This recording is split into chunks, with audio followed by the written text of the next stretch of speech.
جو لکھا ہے وہ سنا دیں۔ میرے نوجوان بھائی بہت غور سے سننا ہے۔ آپ سمجھو حضرت شیخ سعدی شیرازی کاغذ کو رکھتے ہیں، قلم کو رکھتے ہیں تکیے کے نیچے اور سو جاتے ہیں۔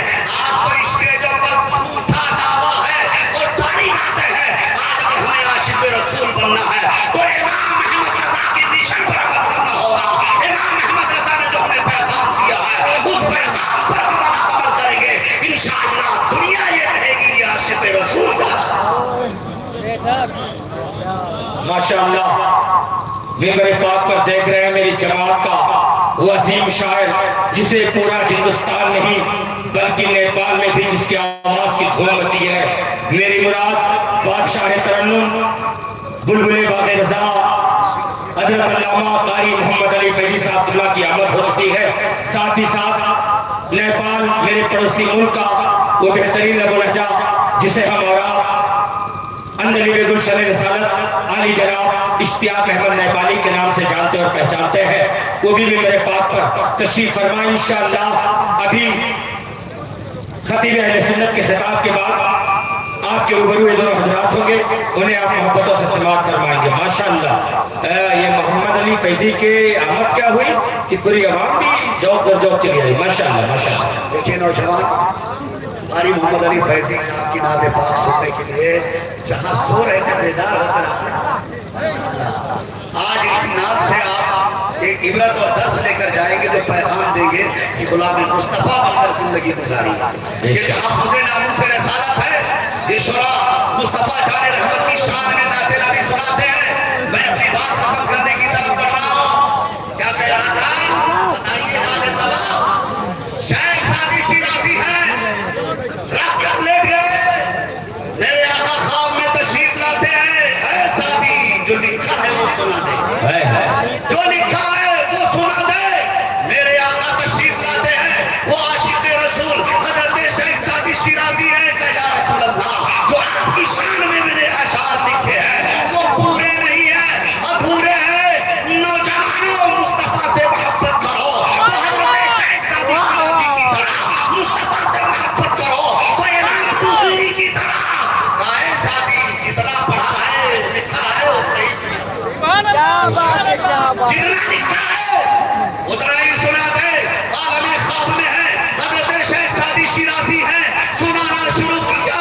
بلغ العلا بکمالہ کشف الدجا بجمالہ حسنت جمیع خصالہ۔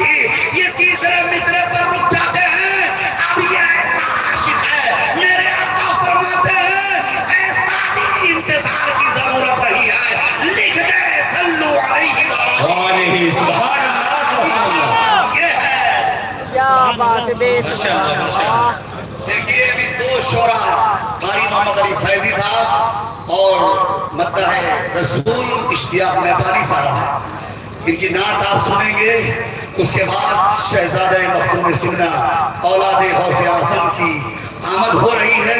ان کی تقریر سن کر ان کی دعا میں شامل ہو کر آپ جائیں تاکہ وہ آل رسول دعا کریں گے، آپ آمین کہیں گے اور دل میں جو جائز مقاصد رکھیں گے انشاءاللہ اللہ کامیابی عطا کرے۔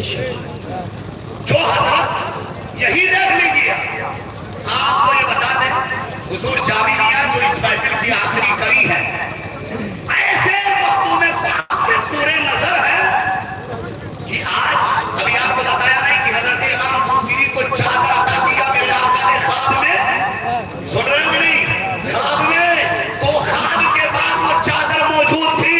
آج اس راز کو میں بتا دو کہ جامعہ کی ذات وہ ذات ہے کہ عالم خواب میں سرکار مخدوم پاک نے اگر کچھ سکے دیے تو الحمدللہ خواب کے بعد بھی وہ سکہ موجود ہے۔ سبحان اللہ سبحان اللہ۔ یا رسول اللہ زندہ باد۔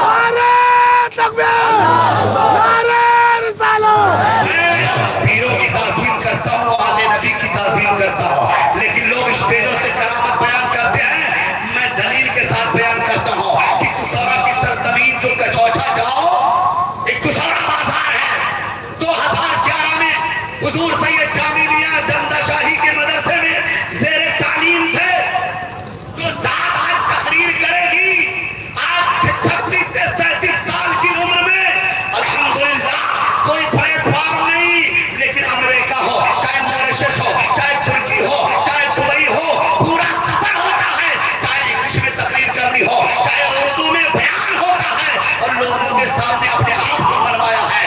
سید جامی میاں تو وہ قاری صاحب سے بہت محبت کرتے تھے. جشن غوث الورا قصورہ میں ہوتا تھا جس میں سر حضرت علامہ مولانا مفتی اختر حسین صاحب دلہ کی تقریر ہوتی تھی. لیکن جب حضرت جامی میاں پڑھنے آئے تو قاری صاحب کو محبت ہو گئی, ان کو بھی دعوت دی انہوں نے. لیکن ایک زمانہ آیا وہاں بہت مضبوط ایک دیوبندی تھا. جب یہ لوگ جشن غوث الورا کرتے تھے تو وہ ساؤنڈ کے تار کو نکال دیتا تھا. یہ آج میرے ساتھ جتنے لوگوں کو چلنا ہوگا قصورہ صبح چلیں گے, یہ ہوائی فائرنگ نہیں کی کرتا, ساؤنڈ نکالا. لیکن جس سال الحمدللہ حضرت کی تقریر ہوئی اس نے قاری صاحب سے کہا کہ قاری صاحب حضرت کو لاؤ میرے گھر. قاری صاحب کشمکش میں کہ یہ تو دیوبندی ہے, پرانا دیوبندی ہے, لیکن الحمدللہ حضرت کے چہرے کو دیکھ کر حضرت کی تقریر کو سن کر پورا گھر سنی ہوا اور آج سنیت پر قائم ہے اور عاشق اہل بیت بن کر زندگی گزار رہے ہیں. بس کہ حضرت پر اپنی زندگی گزار رہے ہیں. بے شک بے شک بے شک. جامی میاں کی تقریر ہوگی اور وہی قاری صاحب, کچھ لوگ یہ جانتے ہوں گے کہ حضرت کی تقریر علاقے میں کم ہوتی ہے, ان کا پروگرام ملک ٹو ملک ہوتا ہے, اسٹیٹ ٹو اسٹیٹ ہوتا ہے, اس لیے علاقائی طور پر لوگ کم جانتے ہیں. لیکن جو ان کو سوشل میڈیا سے تعلق ہے خوب جانتے ہیں. وہ قاری صاحب کی ایک اولاد لڑکا تھا, اسے چیچر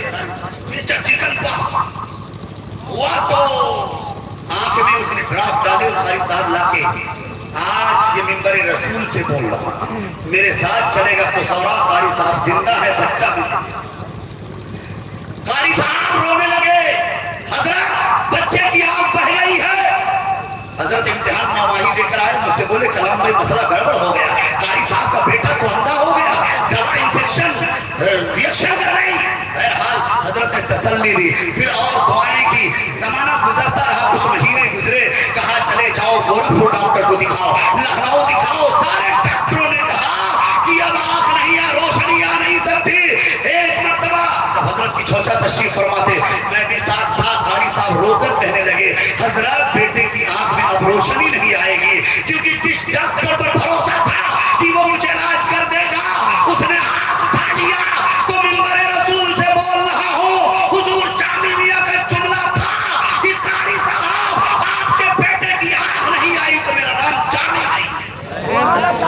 اور دنیا کا ڈاکٹر تھا جو پڑھا تھا, وہ اس کو فارمولے ختم ہو گئے, لیکن یہ مخدوم پاک کا بیٹا ہے, غوث پاک کا بیٹا ہے. جہاں دنیا کے ڈاکٹروں کی طاقت ختم ہوتی ہے, مخدوم پاک کی اولاد کی وہاں شروعات ہوتی ہے.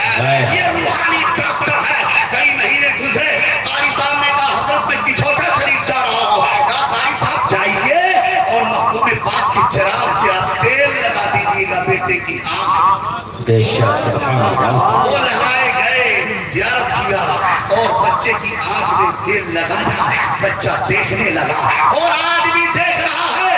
حضرت نے کہا کلام بھائی میرے پیسے سے پیسہ دے دو اور کچھ گوشت بنا دو, بریانی بن جائے, فاتحہ ہو جائے, کیونکہ کہتا میں ہوں میری زبان کی لاج میرے سرکار مخدوم پاک رکھتے ہیں, تو ان کے نام پر غریب بچوں کو کھلا دو. تو آنے والی ذات جو بھی تقریر کرنے آئے گی کوئی ایرے گہرے نہیں ہے اور نہ کسی کے تعریف کے محتاج ہے. آپ کو اس لیے بتا رہا ہوں کہ ان کی دعا میں شامل ہو کر جائیے تاکہ آپ دارین کی نعمتوں سے مالا مال ہو. بے شک بے شک. نعرہ تکبیر, نعرہ رسالت, اللہ کے اعلیٰ حضرت جامی صاحب تمنا, جامی صاحب تمنا, نعرہ تکبیر, نعرہ رسالت. اب تو اس دور حاضر میں بتایا نہیں کہ نوجوان اب کہاں سدھرے گا. پیر صاحب اور بڑے حضرت لوگ ہی ناچنے والوں کا نکاح پڑھائیں, ناچنے والوں کا سہرا ایک ٹوپی برکاتی لگانے والا پڑھے گا. تو گویا ہم نے علم دین کا سودا کیا ہے. اگر ہماری قوم یعنی علماء کے ساتھ قوم کے لوگ بھی ساتھ دیں, خاندان کے لوگ یہ کہیں کہ بیٹا اپنی شادی میں خرافات کرے گا تو تیرے بارات میں شامل نہیں ہوگا, تو انشاءاللہ معاشرے سے یہ برائی ختم ہو جائے گی اور ہم سب شادی سنت کے مطابق کریں گے اور اللہ اس کے رسول کے ہم پسندیدہ. بے شک بے شک بے شک. اس لیے میں مبارکباد پیش کرتا ہوں دورانہ کے نوجوانوں کو کہ ایسے ایسے خطبہ اور شعراء کو جمع کیا ہے جن کو آپ دور تک سننے جا رہے تھے. آپ کے دیار محبت میں انہیں بلا کر اب آپ بیٹھ کر سنیں گے انشاءاللہ. لیکن یہ عہد کر کے جاؤ, تحفظ ناموس رسالت کانفرنس سے یہ پیغام لے کر جاؤ کہ ہم نماز کی عادت ڈالیں گے, بری جگہوں پر نہیں جائیں گے. جو علن اعلان گناہ کرتے ہیں ایسی محفلوں سے ہم تعلق نہیں رکھیں گے, کیونکہ یہ دنیا ہے دنیا, اور دنیا فانی ہے. قبر سے لے کر حشر تک جواب دینا ہوگا. کوئی دنیا دار ہمیں بچا نہیں سکتا, لیکن احمد مختار سے محبت کریں گے, ان کے فرمان پر عمل کریں گے تو قبر بھی منور ہوگی, آخرت میں بھی سرخروئی ہے. اس لیے شعراء کو سن کر جانا, علماء کی تقریریں سن کر جانا, تو اپنے پیسوں کو دنیا کے لہو و لعب میں برباد مت کرو. کتنی مشقتوں سے آپ پیسے کماتے ہو کہ کبھی کبھی تو لوگ دنیا والوں کو دکھانے کے لیے سود پر پیسہ لگاتے ہیں. لا حول ولا قوت الا باللہ. تو گویا حلال روزی کمائیے اور حلال طریقے سے خرچ کریے. اور آپ ہاتھ اٹھا کر یہ کہیے کہ جب تک سلام نہیں ہوگا ضرورت کے لیے جائیں گے اور اس کے بعد محفل میں آ کے بیٹھیں گے. اٹھائیے, ارے آلے رسول کے نام پر اٹھائیے.